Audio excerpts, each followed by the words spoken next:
Hey all, it's Browdella here. I'm a permanent makeup artist based in Old Town Scottsdale, Arizona, and today I'm here to talk about powder brows versus microblading. Stay tuned.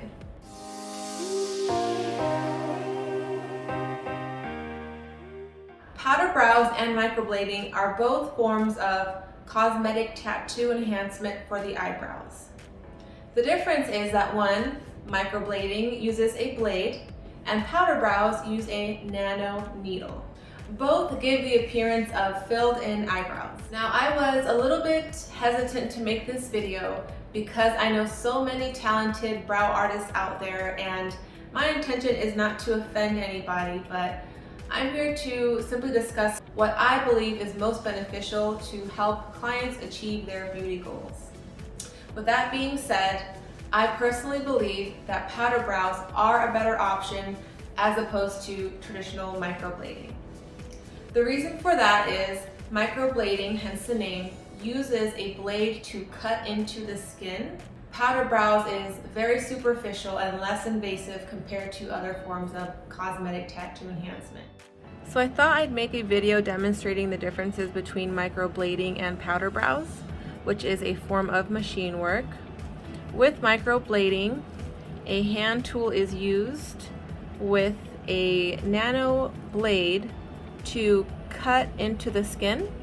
Each cut is sort of like a paper cut, and the artist will fill that cut with pigment, and in theory the brows heal with the pigment trapped underneath the cut. So that is microblading, and I'll demonstrate that for you here in just a moment.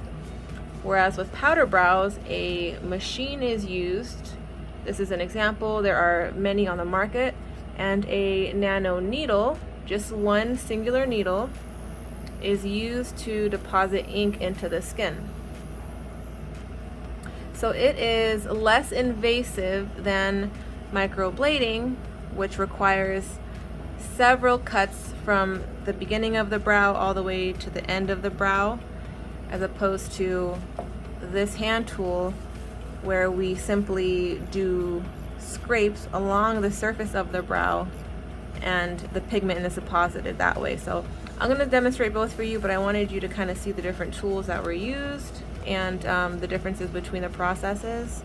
I started my career doing microblading, but just, through personal reasons, along with client results, I opted to pursue machine work in the form of powder brows and hopefully soon in the form of nano. I am dipping my hand tool into the ink and will begin the microblading.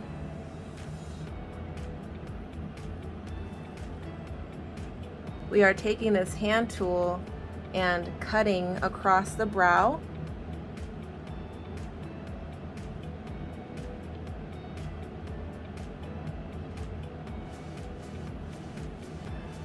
This procedure is what I would personally consider invasive, in that we are cutting into the brow, okay, the skin on the face, and over time that can lead to scar tissue. And there is a lot of industry argument about that, but I think it's simple physiology. We're making paper cut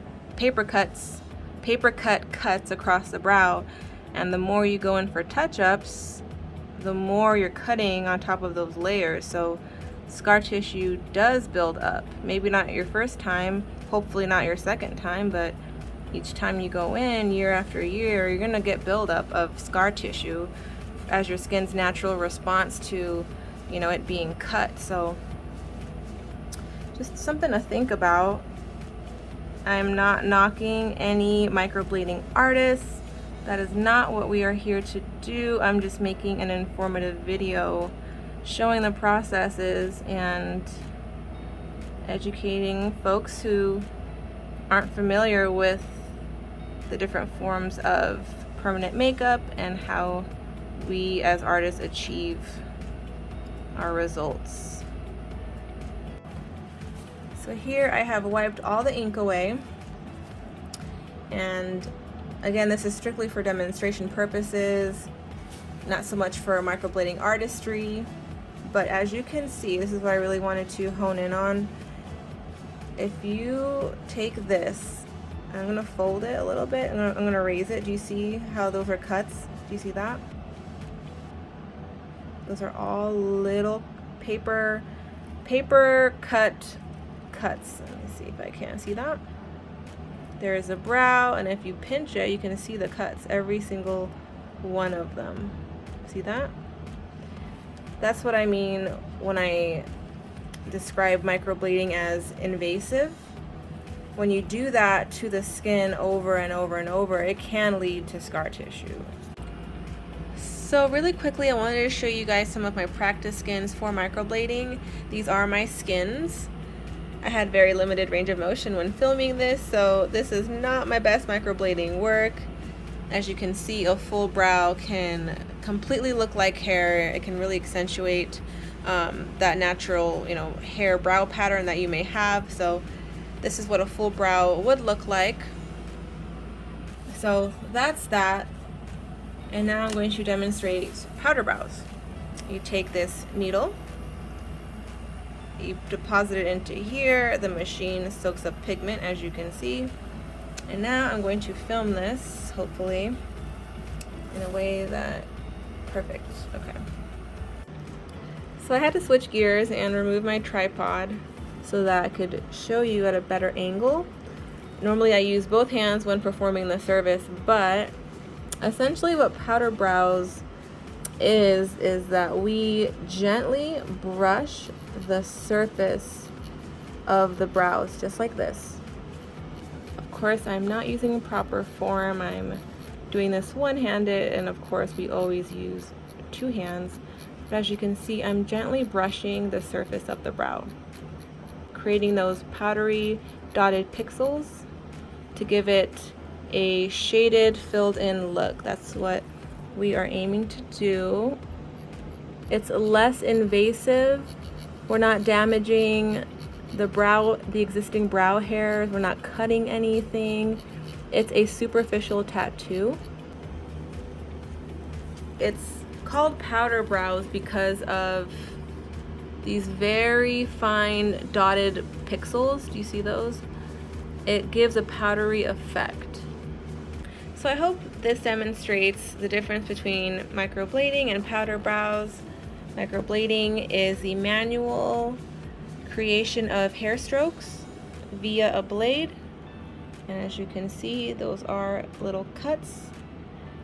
Whereas powder brows is the deposit of ink into the top layer of the skin in this format. As you can see, dotted pixels there. And the purpose is to fill in the brows to make them look full. Of course, your natural brow hairs are already here, so this really just complements the natural brow hairs that you have to make them look full. You can go more solid than this. You can shade this in very vividly and very bold. It all depends on personal preference and of course your client's beauty goals. Or you can do it very light, just a brushing to kind of fill in those gaps between your natural brow hairs. And that is the difference. This is me performing a real-world example of powder brows on a client. We are simply shading on top of her eyebrows. The needle that we use is so fine that it's able to deposit pigment without disrupting her hair or the hair follicle. We are simply shading and filling in her eyebrows, giving them a pop and accentuating her tail for a sleek look. So now back to the regular scheduled video. I apologize if any of this information sounds redundant. I just thought it'd be beneficial to do a live demonstration partnered with the discussion on my views between microblading and powder brows. I started my brow career performing microblading, and I achieved really beautiful results from microblading. In terms of longevity though, I began to see that results typically didn't last very long on clients with melanated skin. Even clients who don't have melanated skin Oftentimes, because of their skin type, being combination skin, the results really didn't last. That was my personal experience. So in all honesty, in terms of longevity, powder brows are the way to go. And I'm not just saying that because I'm a powder brow artist. I'm saying that through experience, through having touch-ups, seeing clients come back and really kind of assessing what the long-term effects of microblading are. Like I said, my intention of this video is not to offend anybody, but I'm just speaking facts. You have to go in more often for touch-ups to get that vibrancy, but you may notice after years of getting microblading done, that crisp hair stroke look that you got initially becomes fuzzier. Fine lines can look fuzzy over time. If you ever look at an old tattoo, the lines aren't really crisp. That's just skin. Skin does that, whether it's on the body or the face. You know, after years of building upon those layers and getting those touch-ups over and over and over, it's never going to be as crisp as it originally once was. A very sad downside to long-term microblading is that it eventually looks like a powder brow. So the more you get these microblading touch-ups, the more they appear like a faded powder brow once the results heal and they fade. So in my personal opinion, you're better off getting that powder brow, which is that filled in look initially, as opposed to being forced to do that through overuse of microblading. It's my personal opinion. Microblading does produce beautiful results, but in terms of longevity and long-term use, it's not there. Another thing that's really not talked about industry-wide is how painful microblading is. And it becomes even more painful the more you do it. Getting a paper cut on top of paper cut on top of paper cut over time leads to scar tissue, and going back for those touch-ups can be very painful because you're cutting into layers of thin scar tissue. Microblading is very painful. The more you get it done, the more painful it is because we're now breaking into those layers, right? So for that reason, powder brows is less invasive, less painful. You go in for touch-ups less frequently and you get the longevity, you get the results. You don't get a faded version of what you originally signed up for. You just go in for colored touch-ups. Whereas opposed to microblading, you do get colored touch-ups, but those lines won't always be as crisp as they once were. You're gonna get that faded sort of bleeding effect of pigment in the skin. It's never as crisp as when you first got it done. If you're someone who loves the natural look of microblading, there are other options out there. There are brow artists who do nano brows. I currently don't offer the service, but I will in the near future. The downside with nano brows is those strokes can over time bleed. There is no scar tissue with nano brows because we are using a needle and we're not cutting into the skin, so there isn't that, layered scar tissue over time. But hair strokes on nano needles are not as crisp as the result of microblading. But there is that option if you just love the hair stroke look. Certain nano brow artists can achieve that for you. And I think personally it's better to go machine route, like powder brows, nano brows, that's all considered machine work.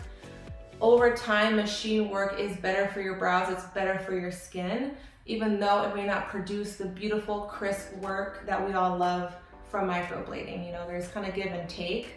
But in terms of just longevity, safety, powder brows, nano brows, machine work is the way to go. There are a lot of powder brows out there that are really thick and dark and oversaturated. That can happen, but that can also happen with microblading. If that's not something you want, simply let your powder brow artist know. Whenever you're doing your research and finding a powder brow artist to choose from, make sure to look at their Instagram, look at their website, look at their photos, see examples of their soft powder brow.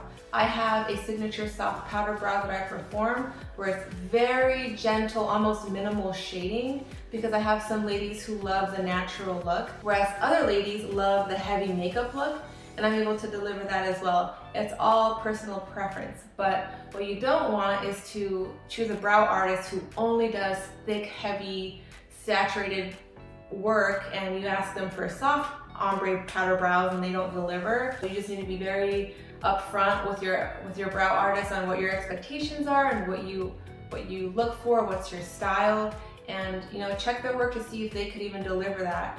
Each powder brow artist does work differently. Everyone has their own personal style. We don't all do our brow shapes or color the same. That's one of the best things about this industry, is the variety in work and the beauty across all the different types of shapes and shading styles and things like that. There's a Euro brow, there's powder ombre brow, like there's so many different types of powder brows out there. So I hope this video helped answer any of your questions regarding powder brow and microblading. If you have any questions at all, please leave them in the comments below. I'd love to connect with you. I always check my messages and I always reply. If you're ever in Scottsdale, Arizona, I'm in Old Town and would love to be your brow artist. Shoot me a DM, visit my website, reach out to me. I would love to hear from you. And that is it for my video. I hope to see you guys in my studio one day. Until then, ladies, much love.